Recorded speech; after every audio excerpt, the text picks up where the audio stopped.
Donald Trump, those of us that knew him and had to deal with him in New York. But what has surprised us is some of what has appeared to be the meek kind of pushback on Donald Trump and people not really standing up to him. One of the things that I think distinguished you is that you fought back, but there are a lot of your fellow members of Congress on the Democratic side seem to want to go along to get along.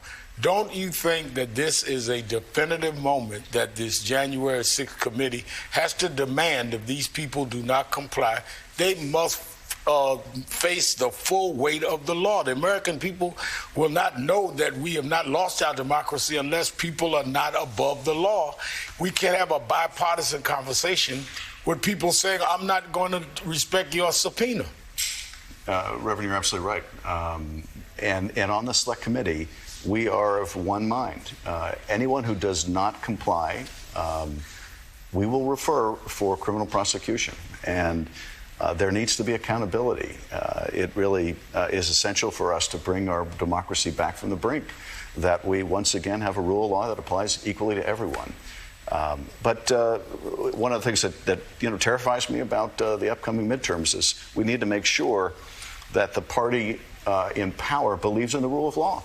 One of the stories I tell about Kevin McCarthy is sitting next to him on a plane, having a private conversation, and then him going to the press and telling the press the exact opposite of our conversation. And when I confronted him on the House floor about this and said, Kevin, you know I said the exact opposite of what you told the press, his answer was to me, yeah, I know, Adam, but you know how it goes. Yeah. We cannot have a leadership in Congress that has no commitment to the truth, that shares Donald Trump's willingness to falsify and lie about everything.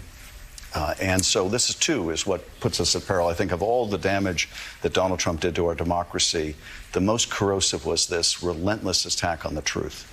And Mika, as we both know, so many of those Republicans will tell you they don't like Donald Trump, they wish he'd go away in private, and then they go on TV and fan the flames of his big lie. And the congressman's story about how that played out between him and the Speaker, Kevin McCarthy at the time, that is very Trumpy, and we've been through that type of experience as well early on. Yeah, sure. And, you know, Mika, your father, you grew up with your father when he lived in a very different Washington where Democrats and Republicans worked hard to understand each other, get along with each other. They would have dinner with each other, go to churches, synagogues, would go out and do things, keep families together. And there was a sense of trust. Even when I was there in what's called the Gingrich years from 95 to 2001, things got rough. But if you gave somebody your word on the House floor, and if you had done something, it's so interesting, Congressman. It wasn't so long ago that I was there. I can't imagine a member of Congress having a private conversation with me and then going around and mischaracterizing it in public. It wouldn't happen. And when I was in Congress, they considered me at the time, things have changed a lot with what the Republican Party stands for now, they considered me to be a red-hot small government conservative. I'd go talk to Democrats all the time. We would disagree strongly on things. We would sit there, would have polite conversations. And in all my years there, I've never had happen to me what you just said happened to you, which I fear may be too commonplace. How in the world can you work with people when you can't even trust them to not mischaracterize private conversations? Well, you're absolutely right. And it was just a shock to me. I couldn't imagine that someone would do such a thing, and confronted him immediately on the House floor. But look, people like Kevin McCarthy were made for this moment, a moment when his party believes the truth isn't truth, that everyone is entitled to their own alternate facts. You say anything you will, you do anything you need to do to gain power and to try to keep it. But it's what really has put our democracy on such edge. Because one of the painful lessons for me of the impeachment trial was there's nothing wrong with the impeachment provision. There's nothing wrong with the drafting of our Constitution.